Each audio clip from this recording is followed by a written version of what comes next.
Today I will be your moderator through the session. My name is Brett Little and I am with the nonprofit, the GreenHome Institute.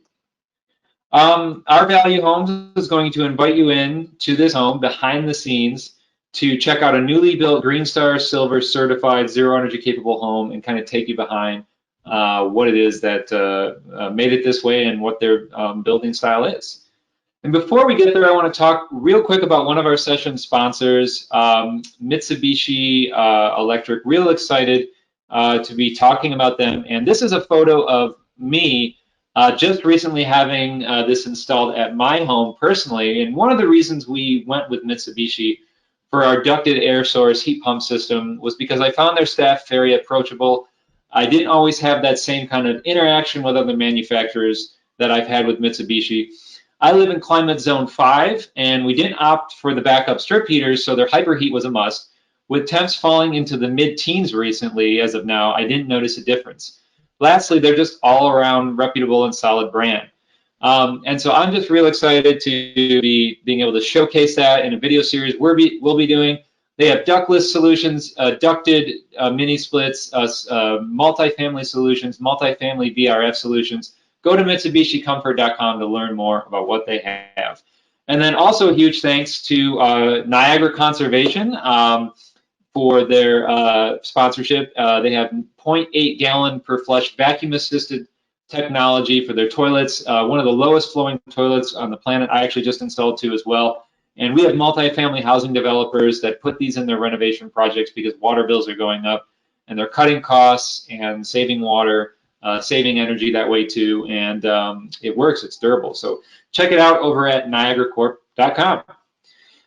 All right, well, your tour guide today, Jake, our Value Homes, he's the owner. He began his journey in 2004 after 10 years at a Michigan-based commercial concrete contractor, starting as a laborer and quickly moving into the position of a poured wall foreman.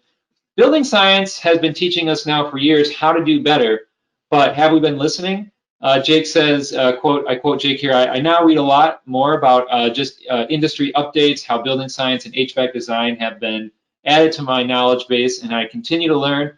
I now know that many builders and architects don't understand these things and as well think that they do and cannot be expected to design, specify, and build homes that eliminate thermal bridging, condensation in the walls, and have a healthy indoor air quality. So with that, I'm going to turn it over to Jake, and I'm so glad that you're going to take us behind the scenes and guide us through your thought process and help others understand how they can build better. So please take it away.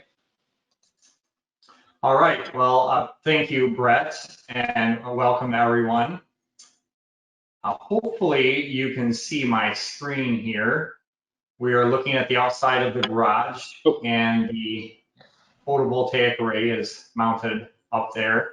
That, because I'm probably going to forget to tell you later, is a 7.02 kilowatt. It's designed to create just over this home's projected load. So that is the outside of the home, and we will be heading inside a little bit later to take a tour. Before we go through the tour, I wanted to talk a bit about the planning and construction process of this home. So I'm going to hop into that right now, and hopefully I can figure this out. All right, so we call this the Thornapple River Retreat because it is on the Thornapple River. It's built for a retired couple. They've owned the land for quite some time and just love the views of the river. They wanted to build their retirement home here, and the time is finally right.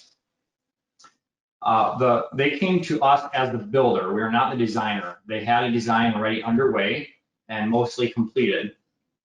We gave some input on the passive solar detailing and installation and air barrier detailing. Some of their objectives, as I mentioned, it was going to be a retirement home. So low maintenance was very important to them, as well as getting rid of stairs and really going to a 0 step.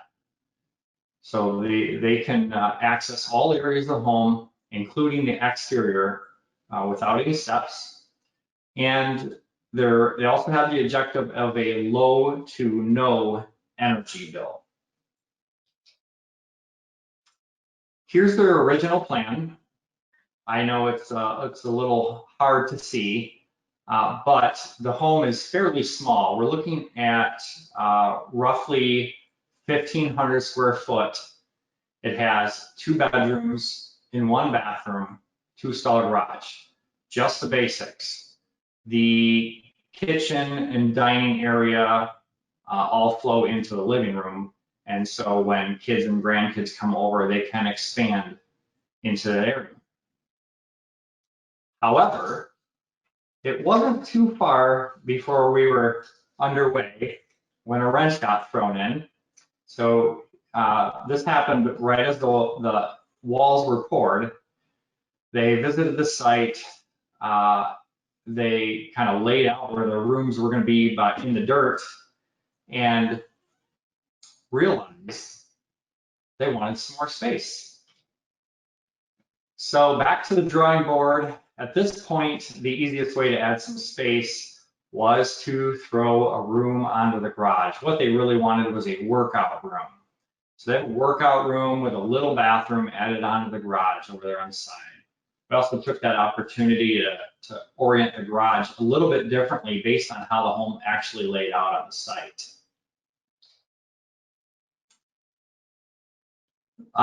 This home scored a -6 on the HERS rating. This is the final score. 100 is the score of a home built strictly to the 2015 Energy Code. Honestly, though, most new homes do beat the 2015 Energy Code. However, as if it were built to the 2015 code, their electric bill was calculated to be $1,763 a year. As built, it's calculated to be $91 a year, and most of that is the utilities service charge that you just can't get rid of. So we mentioned one of the project goals, one of the main project goals was low bills. One of our strategies for that is first to reduce the energy usage. So early on, we had chosen to go all electric for a number of reasons. One of those being the desire to go zero if possible, and you just can't get rid of a gas bill. So we're all electric. That means heat pumps. That means electric appliances. And to get lower, it means photovoltaics or solar panels. So the strategy we have is reducing first. You remember, if you're my generation or older, the old recycling mantra of reduce, reuse, recycle. We're applying that same philosophy to home construction. Reduce first. So we reduced heating costs. Again, this is compared to 2015 Energy Code, which is a pretty good standard. Reduced heating costs 290%, cooling 45%, hot water 81%, and appliances and lights or electric load 640%. And of course, we also implemented on-site generation with a 7.02 kilowatt solar array. Next, one of the first things that we should do when we want to reduce energy is air sealing. So we paid real close attention to that. And in this photo, you see not the normal underside of the trusses. What you're seeing is an air barrier there, and the framers are installing a mechanical chase under the air barrier. Our wiring and plumbing and some HVAC even runs up in that mechanical chase and therefore does not penetrate the air barrier. If we're relying on the drywall to be an air barrier, we are poking it full of holes by the time we're done. So one of the primary benefits of air sealing is we're controlling the humidity levels, we're controlling the air quality, and we're not leaking out that nice heated air. So humidity levels, they add to comfort, they add to health, because viruses and bacteria, they prefer dry air. So we keep that humid air in the home. You might have heard, oh, your home dries out in the winter because the furnace dries it out. That's not true. The reason most homes dry out in the winter is because they're leaking air, they're leaking out their moist, humid air, and it's getting replaced with that outside air, which is very dry in the winter. Also, if we control the air, we control the air quality. We're getting rid of allergens, and we're bringing in the right amount of fresh air. So on this particular home, again, a pretty small home, we eliminated over 50 penetrations that normally would have been through the air barrier. Next in our strategy for energy reduction is the use of insulating concrete form, or ICF walls. You should see a little picture there giving you the basic idea. These things stack like Lego blocks, and then they get filled with reinforced concrete, and we can attach our finishes directly to the block. There's no stripping of the form after the pour. Next, on energy reduction, we talk about no thermal bridges. We talk about continuous insulation, and we talk about what kind of insulation. So what you see in the diagram to the right is an example of what's called convective looping. And in a stud wall with a loose fill insulation, there are convective loops within that wall. So air can move within that insulation. Even if both sides of the wall are sealed, you'll have some circulation inside that insulation. Unfortunately, that circulation speeds up the colder it gets. So the colder it gets outside, that's when you need your insulation to really perform well. Well, a loose fill insulation actually starts to perform worse the colder it gets, because those convective loops go faster and faster. The greater the temperature differential between the inside and the outside, the faster the convective looping happens. So we want to use solid insulations in order to limit convective looping. Another reason we like ICF is because there's no thermal bridging. So if you look closely in these two photos, you'll see thermal bridging visibly demonstrated.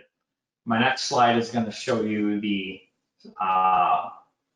scan of such walls, but here you can see on the left photo, you can see every stud and plate in this home. It's very unfortunate. But if you look around, when the temperature is right around the freezing point, you can start to see these defects in many homes. That's heat leaking out of the studs and drying the siding. And on the right photo, this is a hotel that's wrapped with 2 inches of insulation on the outside. So they've even taken a step to eliminate that thermal bridging. However, we can still see that there's heat leaking out at each stud and drying the wall off there. So we're eliminating that. That's a significant problem. So here's a thermal scan of 2 homes. In fact, the photo on the left, you can just see the corner of that home in the photo on the right. So the right photo showing you, again, lots of heat leakage. You can see every stud and every plate. That's a normal home. The photo on the left is an ICF home with no thermal bridging. Next thing we did is passive solar design. Hopefully you're somewhat familiar with that, but in this photo, I want you to notice the shadow line on the house that's just under the windows. That's intentional. This photo was taken in early August. It's still plenty hot out, and we want those windows shaded to not let that solar heat in. So that's the south-facing side of the home. And that awning is sized just enough to block the sun in the summer, but to start to let the sun in when it starts to get cool. And in fact, by late November, there's full sun in the house. The glazing on the south windows is a special glazing that lets the solar heat in. All the other windows have a glazing that blocks the solar heat. Another part of the strategy is to use lots of thermal mass inside the home to absorb any excess heat. And we also will put the common spaces, the common living spaces in the home, we'll place those on the south end of the home so that as that solar heat enters, it's heating up the most space it possibly can. And yes, these homes do heat entirely with the sun when the sun is out, even in single-digit temperatures. I can attest to that.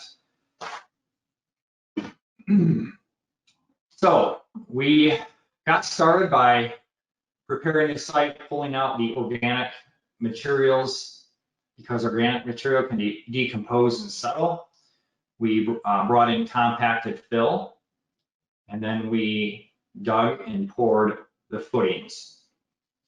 One step in between here I forgot to mention, we got a surveyor on site, and he established a true east and west line for us. That's important so that we can orient that home so that that long wall faces true south, giving us the most amount of solar heat gain. Also works great for the solar panels to capture the most sun energy that we can. You might notice here that the footings are not very deep. Maybe it's hard to tell from this photo, but it'll become a little bit more clear here. We're using something called a frost protected shallow foundation. In the left photo there, you can see my son who is coming along for a dad day. Here we're installing foam just on top of the footing. And this is part of what's called a frost protected shallow foundation. It allows us to not go as deep, but it ends up being a better system for a number of reasons. One of the primary reasons we chose to use that here is because we wanted to keep the footings above the 100-year floodplain. And that we're encroaching on that if we went deeper because we're that close to the river.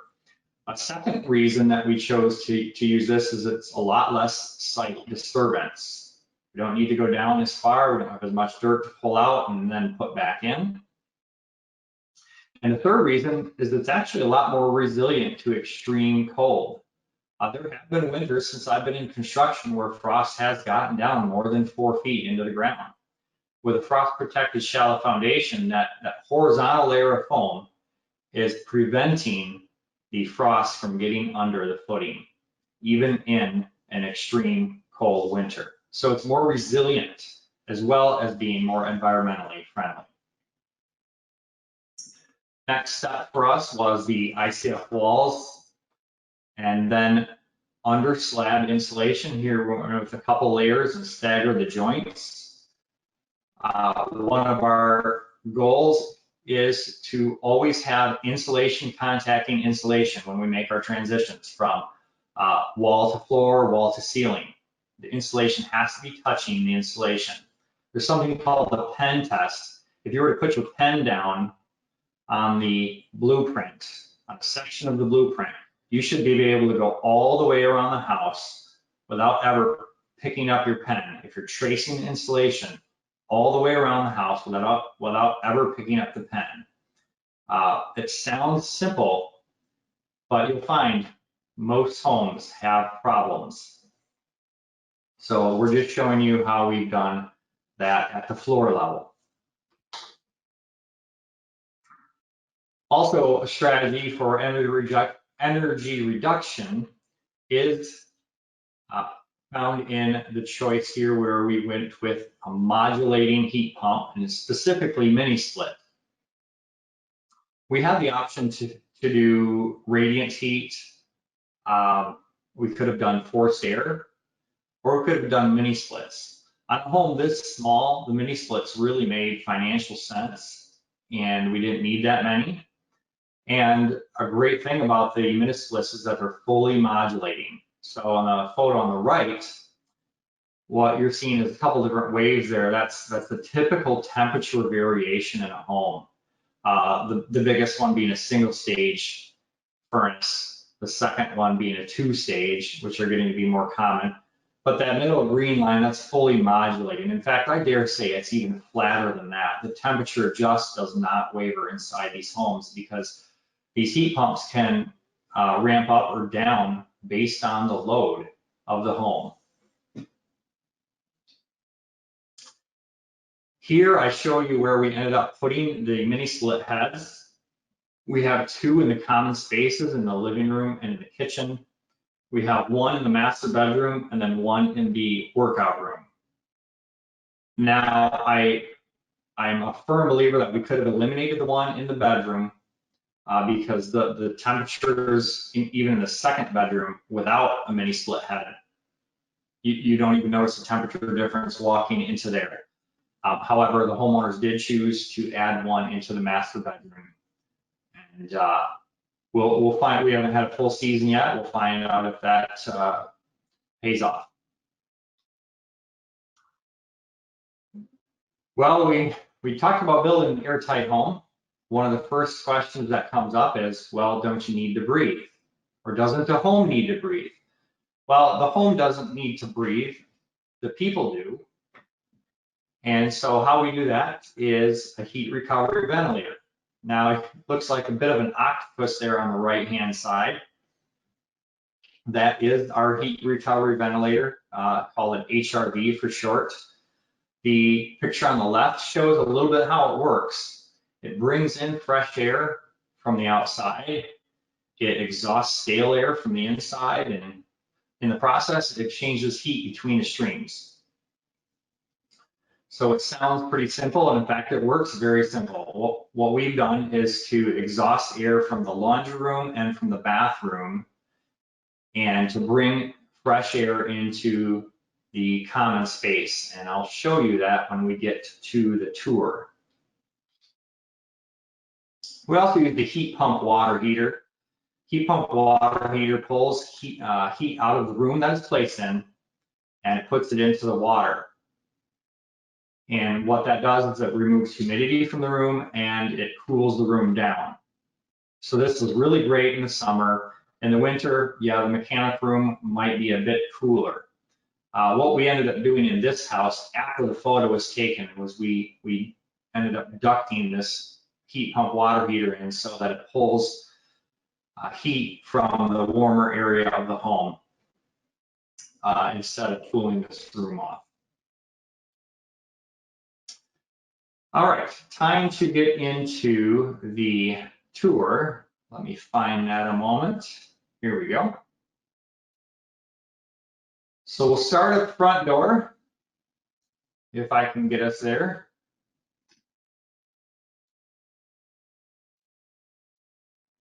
There we go.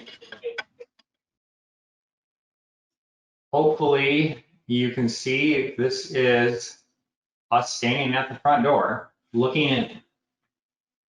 And we've used some reclaimed barn beams for posts. That's what you're looking at here, a series of archways. Up here is the 1 mini split that handles the entryway and the kitchen and the laundry room. I'm going to turn and head into the kitchen. Hopefully this is keeping up okay.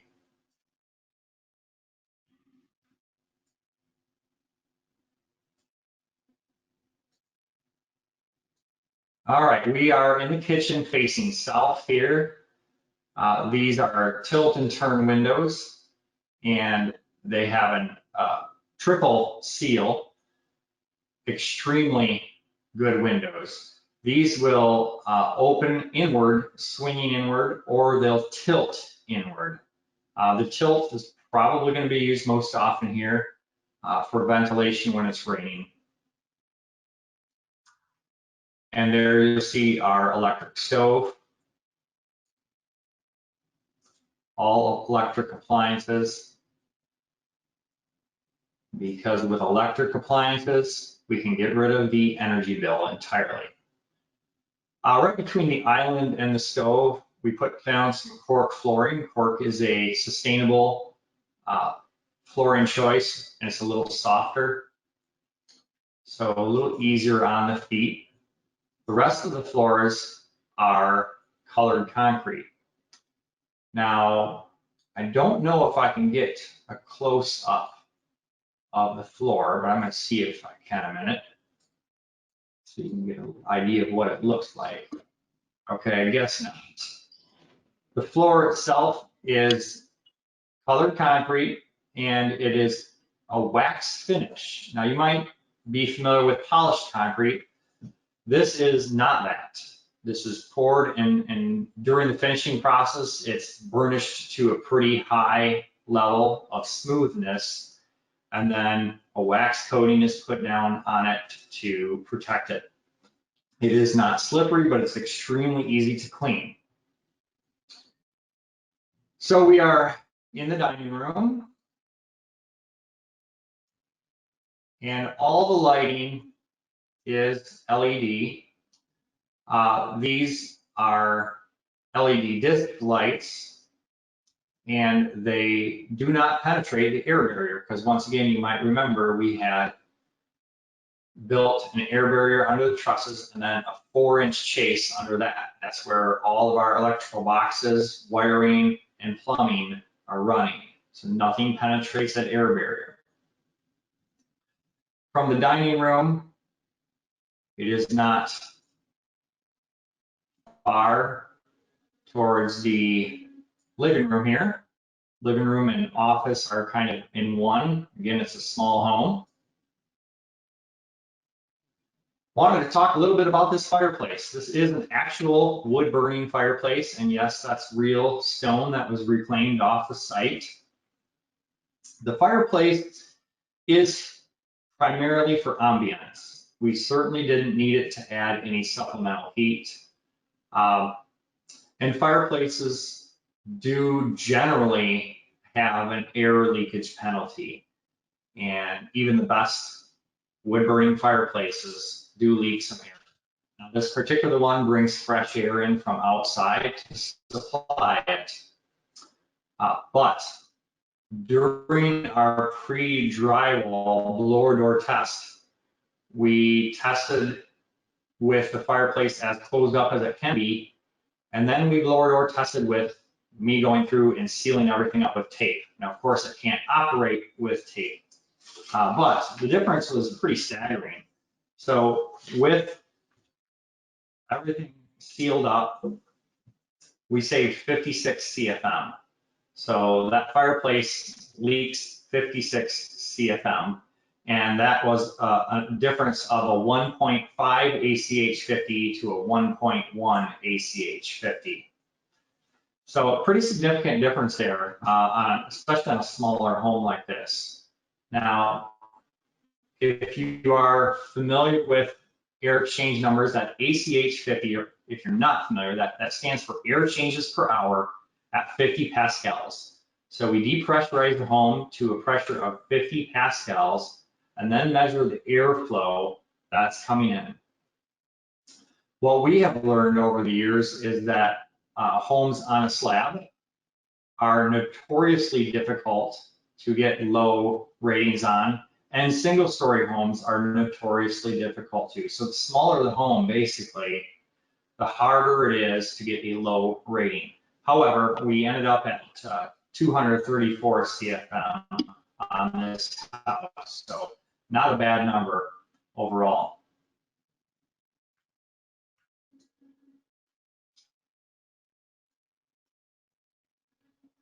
The one thing I love about these ICF walls are that you end up with very deep windowsills and a lot of room for setting objects on and growing plants, or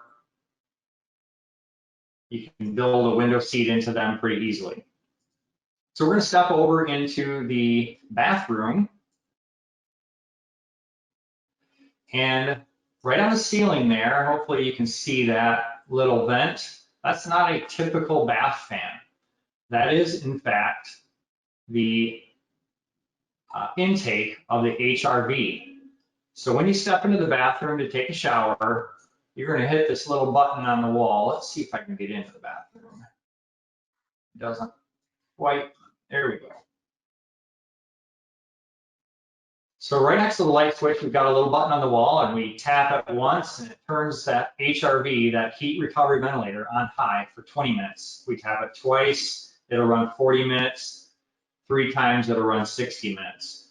And this will pull the humidity out of that room real quickly and dump it right outside. And as it's doing that, it's bringing fresh air in right up there into the common area of the home. So we're not putting in negative pressure on the house to try to leak air in to replace that air we're drawing out of the bathroom. It's balanced ventilation. For every CFM we pull out of that bathroom, we're adding 1 CFM in through that little grill right there in the common spaces of the home.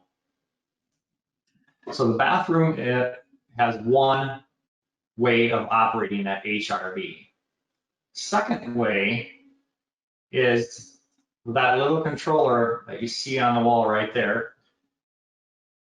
That's called an EcoTouch, and that measures air quality in the home, and it decides how often it needs to run that HRV and how fast. So it's constantly monitoring the air quality, and it will do its own thing to make sure that the humidity level and CO2 levels are where we want them.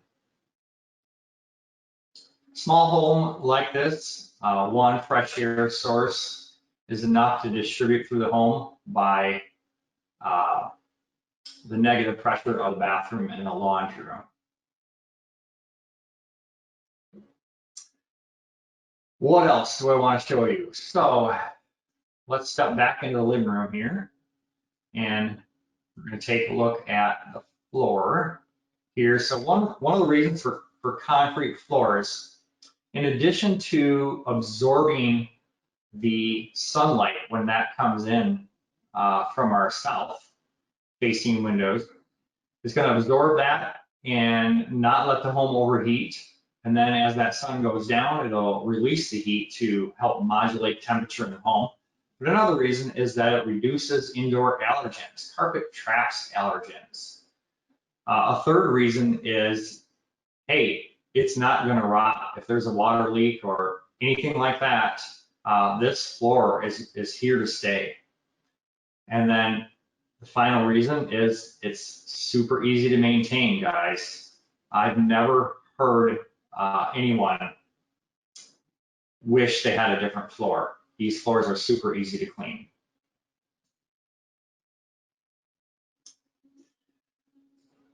What else do we got here? All of our outlets here are raised. I can show you. Our outlets are raised to 24 inches, up from the standard 16. This is done so that if the homeowners ever need to be in a wheelchair, they do not need to bend over as far to reach them. Let's step into one of the bedrooms. That was not intended, but hey, since we're here, that's a picture of the heat pump on the outside. It is a mini split heat pump. That thing is super quiet. You cannot tell when it is running. You literally have to get right up next to it. So love that about it. So this is the back of the home that you're seeing here. We still have the large overhangs on the back here, and they help protect the siding against a lot of wind-driven rain and just help it last a lot longer. All of our downspouts are piped into underground gutter drains, keep that water away from the home as much as possible, and we slope the grade away from the home quite a bit as well, making sure that it performs well. Let's see what that button does. Okay, there I am. And we are back at the entrance of the home, looking at that PV array once again.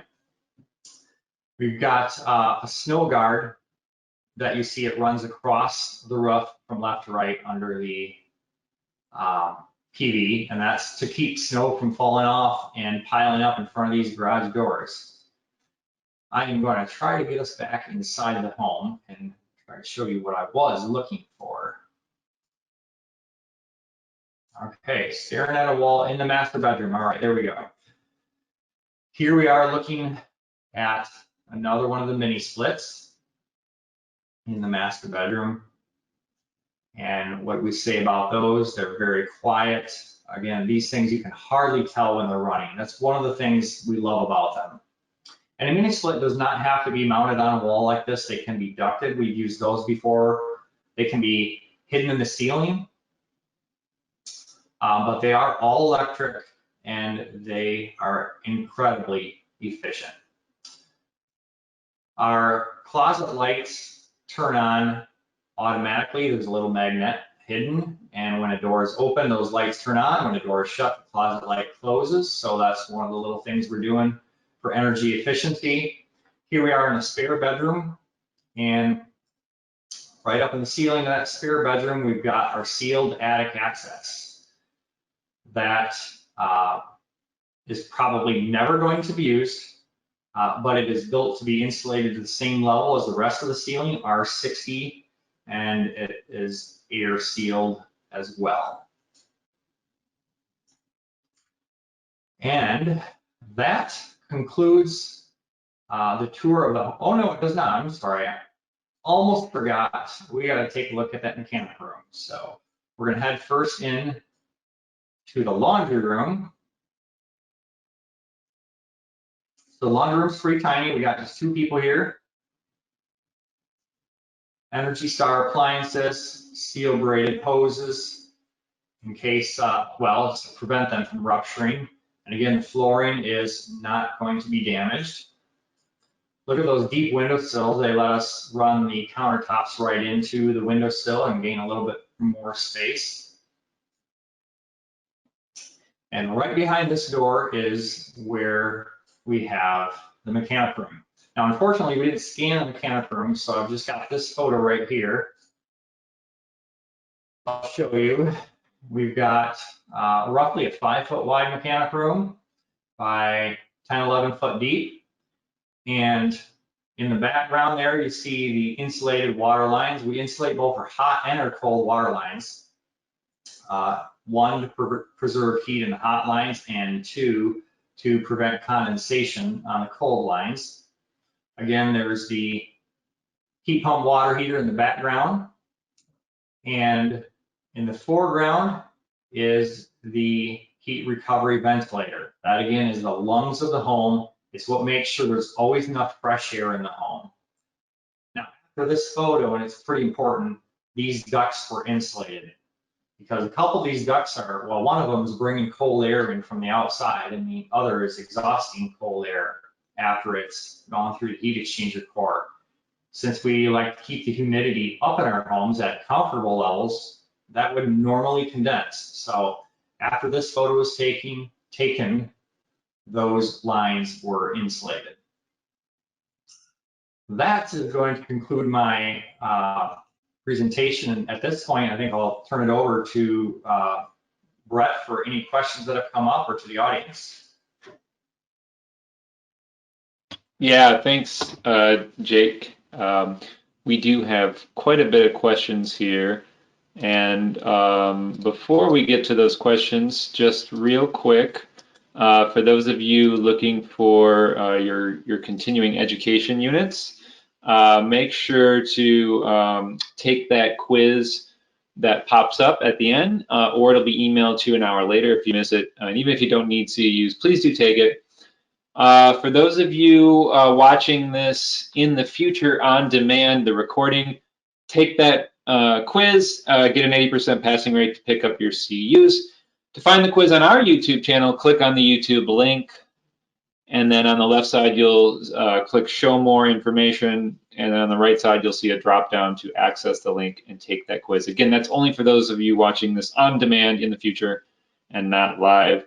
And again, before we hand it over for more questions, a huge thanks to all of our top tier sponsors, Mitsubishi Electric, for going net zero all electric heat pump systems, Rheem, water source heat pump system for water heating, and Build Equinox for smart ventilation, as well as all of our sponsors and board of directors, our new executive director, and our volunteers. A huge thanks to all of them to allow us to do what we do. So yeah, Jake, a lot of questions coming in here, and I want to try to get to some of them before we have to head out. I was trying to see, yeah, everybody was asking again if you can just reiterate what was the solar power. Do you know how big of a size of a system that was? Yeah, and I'm not surprised that came up. I did ask that so much. It was 7.02 kilowatt. I don't have all the calculations in front of me at the moment, but let's see. I've got something. In my big stack of papers. Yeah, so it's intended to generate a little over 100% of the energy load of this home. However, what was not taken into our calculations is that the homeowner does plug their electric car in. So after a year living here, I wouldn't be surprised if they end up with a slight energy bill, but it was oversized for the home itself. Yeah, and if you're plugging an electric car in, I say I suppose that is a excuse not to hit the zero, at least from the utility bill standpoint, right? We'll give them that one. So, and one question now that we're on that topic, somebody was wondering if they utilize batteries or considered that at all. Yeah, some of my clients do consider batteries. This particular home does not. We did leave plenty of room for it on a wall in the garage if they choose to do that in the future. Yeah. But that just wasn't in the cards to begin with. So we planned for it, and that's a possible upgrade. Great. On the was the garage part of the conditioned space at all? No, the garage is not conditioned, although I should mention it is sheathed with zip R9. And so it actually stays fairly warm just from being sheltered in R9. And of course, the floor is also insulated to an R20. Okay. So the garage does stay somewhat warm, but it is not conditioned. Right. And you meant in this particular project of yours, because I know you have others, did you use any under slab heating in this, or was it all just the mini splits? Is all mini splits. That radiant heat was considered initially, and it's a bit of a luxury item. When the loads on a home like this are so low, the floor really doesn't get that warm. It certainly is warmer than it otherwise would be, but consider that the floor needs to be only warm enough to replace whatever heat you're losing. If we're losing very little heat, the floor is getting not that warm. So we do have a thermal scanner and measure the temperature of the floor. Our floors are always within a degree of the set point, even without the radiant heat. With radiant heat, they're 1 or 2 degrees above set point. So we're talking a 2 to 3 degree difference in floor temperature. Yes, you can feel it, but no, it's not significant. Speaking of the floors, someone asked, why are the floors cracking or crazing? Is it expansion joints? Is it designed that way? Yeah, okay, so it is designed that way. In our process, I should point out, maybe it was evident as I was going through the PowerPoint, but so much of what we do is done in the planning stage. If you're trying to do an efficient home, you need to spend the time there. All this stuff has to be planned. You run energy calculations, you do cost benefits, and you talk about different ways that things can be done. So one of the options that we offer is saw cutting the floor for those control joints you're accustomed to seeing. That makes sure that the floor will crack there. We also talk about where you can let it randomly crack, and that's a design choice that the clients made. Some people like the idea of the random cracks, and some people want nice, neat, straight lines. So what is that? Well, all concrete shrinks after it's poured, and so it kind of pulls apart from itself a little bit. Think of on a lesser level or a greater level, how when clay mud dries, you see it all crack and curl. That's kind of what happens with concrete. So it all does crack. It is not a structural thing. In this case, it's a shrinkage thing. Often you'll saw cut to control where it cracks, but these homeowners chose to let it crack randomly. So you mentioned design, right? Everything's done in design, but you said someone else was the architect or designer on this project.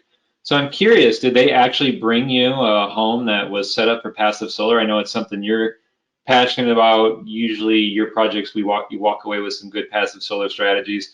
Did you have to guide them on that, or did that come to you with the passive solar, at least orientation ready to go? Well, fortunately, the homeowners knew enough that they were going to need the long axis of the home, east and west. And Okay. so they communicated that already with the architect, but we did get involved before the prints were finalized to discuss window sizing and layout and give a lot of input on those awnings. We calculated that out for them. But we had to leave space for some of the air sealing details and the installation of the footing and so on. So there we gave a lot of input before things were finalized. A lot of people are asking, what was your choice of HRV versus ERV? Did you think that through, or was that you just went with HRV? So all the conventional wisdom says in our climate you should do an ERV. But the conventional wisdom is wrong on the homes that we built. I have never regretted what we've done. Now, it is something that you have to look at for every home. You look at what your moisture source is going to be, how many people are going to be living in that home, showers taken, cooking, plants. Are you going to be bringing in wet firewood? You're going to look at the size of the home, how many people are going to be opening and closing doors. And you can actually calculate the load and figure out if an HRV or an ERV is going to be appropriate. But what an HRV does for us is it gets rid of moisture in the winter. In the summer, we get rid of moisture through our air conditioning system. But remember, in an airtight home, that moisture isn't naturally going to get out. It's just going to build up. An ERV lets it build up. So the only way you can get rid of it is an air conditioning system or an HRV. Gotcha. So for more of a moisture concern, really, right? Yeah, it's entirely about the moisture. Yeah. So speaking of the HRV, you actually surprised me, and I was glad to be surprised when you talked about the controls, because I had no idea. And for those of you who don't know, we certified this project to the GreenStar Silver standard, so we kind of combed through all the green features that you did and listed them, and we're going to share that out with everybody so you can kind of see what he did. But the one that you surprised me on was sort of the smart ventilation, as we call it. I had no idea you had a smart ventilation system in there. You had mentioned it tracked humidity, which is normal, but also you had mentioned CO2. So that system's you actually have a set to what CO2 the clients want to add, and then it ventilates as it rises, or how does it work? Yeah, so that's a good question. Now, it's made by Fantech, and Fantech's engineers are not the greatest at telling me how things work. So we actually cannot set the CO2 level. That's something that's built into it, and I don't know what it is. That's what the engineers tell me that it does. So it doesn't report the CO2 out or anything like that? I wish it did. I wish it had an app, but they're not yet. Interesting. Does it also consider any other air quality metrics like VOCs or PM 2.5 or anything? No, it's not that high tech. It's just looking at those two metrics, and then it makes measures humidity inside and outside, and it determines when it's going to be advantageous to ventilate. Interesting. So someone was asking about concerns, obviously, from cooking. Cooking can add humidity to the air. When you have an electric stove, clearly it's going to be a lot safer than gas, but even I know I've burned enough stuff on my electric stove, and I have a PM 2.5 monitor to know that the air can get pretty nasty if you burn something for a while. So I guess the question is are you relying on the HRV to ventilate the kitchen as well, or is there anything else? Yeah, and that's a great question. First of all, I'll point out a gas stove puts a lot of moisture into the air. And so that's one other reason for going with an electric stove. As a builder, I have to be conscious of my client's wants, needs, and budget. And I would love to do a nice range hood in every home, but the makeup air for that is very complicated and it gets very expensive. So we talk, how much do we really want to ventilate? Can we do it under 390 CFM? Then I don't get into quite the can of worms. We want to just do a recirculating with carbon filters.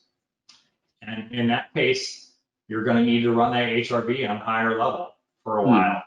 So I mentioned that in the bathroom, we can push that button and run it for 60 minutes. And that's what we train the clients to do after they've been using the stove.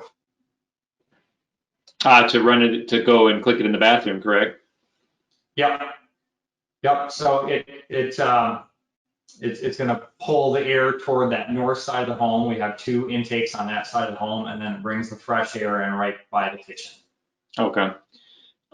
Speaking of fresh air in the kitchen, the windows, are they also, is the design of the home, and I noticed the way the windows are set up, to utilize natural ventilation during the off seasons? Yes, there is great cross ventilation in the home. Yeah, thank you. Yeah. In the kitchen in particular, I personally, if I were using that, I would not swing the windows open. I would tilt them because that's going to leave me the most counter space. But yeah, the clients love that feature of it. Again, going back to somebody was mentioning a concern about protection against termites. Was that something you needed to be concerned about? What strategies did you use there? Okay, thank you. There are a host of different strategies that can be applied depending on the level of risk in the area. Where we built this particular home, very low risk, so the only thing we needed to do was to cover the foam. So it's all covered with either siding or below that we use a fiber cement board. I get it out of California. It's called Finex or Finex, and it's rated for ground contact. Got it. Obviously everybody wants to know costs and how much these things cost. And I always like to, depending on how much you want to share and, try to gauge how much it would have cost relative to code, obviously, because you clearly have built, way above code from not only an energy standpoint, but from the health and sustainability, those things aren't even codified at all. So is that something you've thought through or can share just on like what an above code cost this would be if somebody had just built this to what their legal minimums were? Yeah, that's hard for me to answer because I've never built a minimum home. Yeah. So I honestly don't know how cheaply it could be built. But for instance, you can see from that picture on the screen right now, it's got a metal roof, it's got a fireplace, it has tilt and turn windows, it has a lot of things that you don't need for energy. Right? We can do casement windows and still get great energy performance, and shingles don't affect those things either. I would guess if I set aside the photovoltaics, right, I would estimate the efforts in additional insulation and air sealing that we went through probably added 25 to 30,000 to this home. Got it. That's roughly 10%. Okay. So maybe besides solar, a 10% in over and above cost for. Yeah, slightly less than 10, but yeah. Got it. Yeah, thank you. There was a question on people were noticing the small room where the heat pump water heater was, and a lot of times those systems recommend a good flow of air. So sometimes people duct them outside. or I've seen in cases where people have built in an actual filter into the door so it could pull in air. But did you consider that or have any concerns there? Great question. And I meant to mention this earlier, but it's a rare architect who actually gives us the space that we need in a mechanic room. And this was not one of those architects. I'm gonna see if I can get that photo up again. I don't know if you're sharing my screen or not, but yeah, I can hand it off to you. Yeah. okay. There's the photo. This is before we brought back the HVAC contractor. He not only insulated the ducts for the ERV, but he also ducted that heat pump for us. So we are not pulling air from that room anymore. And in fact, that was always what was intended, but he skipped a step. That's why we got him back. So what we're doing now is we're pulling air from the main part of the house and putting it back in. It's actually tied in with the ERV line or the HRV lines. So in that way, we're not cooling that room off excessively. Right, or not getting enough flow to keep up the demand, right? Yep. Yep. Yeah, there is a lot of questions that came through here, so maybe maybe people can reach out to you in a little later on and see if you can get any of those answered. But on the HRV, there was a question about a defrost cycle, and you know, if you know anything about how low. I mean, really, I think the question is when it gets really cold, you know, how low do those things operate? There are two different ways that they can defrost. One of them is to run in reverse for a little bit, and the other one is close off outside for 20 minutes and then switch back to outside. So they have various ways of accomplishing it.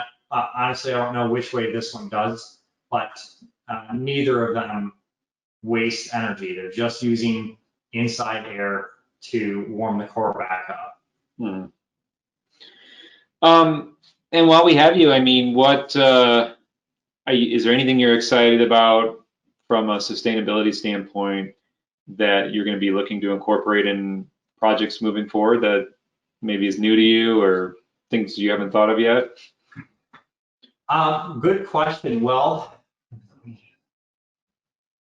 I mean, I love that there's always new products coming out. I'm really looking forward to using Serve on a future project.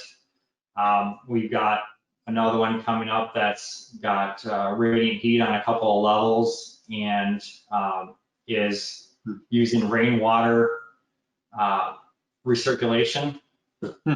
So, yeah, we've got some neat things on the horizon. We're constantly learning, constantly improving. I'm sure that there's things we can improve on in every home that we do. That's a big part of our process, actually, is a couple months after we talk to the homeowners, how's it going? We talk to our team, what can we improve on? And it's constant improvement. Great, great. Well, you know, we really appreciate your time and sharing this with us, and hopefully we'll have you back here in maybe a few months to talk about the next one that you did and what you learned, and if you'll join us. And just real quick, if people want to reach out and contact you or learn more, where can they do that? Thanks. Well, you can find us on Instagram or Facebook, Our Value Homes. Also, our website, www.ourvaluehomes.com, and that's the letter R, not the word. So again, we're on Facebook, Instagram, or ourvaluehomes.com. Great. Thank you so much, Jake. Our Value Homes, one of our members. Thanks to you all for joining us. Have a wonderful evening. Stay safe. Be well. We'll see you again next week. So bye-bye. All right. Thanks, Brett. Yep. Be sure to check out all of our courses available online that you can watch anytime and anywhere to pick up your CEUs. Before you go, make sure to subscribe to us on YouTube to get weekly updates and stay up to date on green building science courses, webinars, and home tours. Thanks again.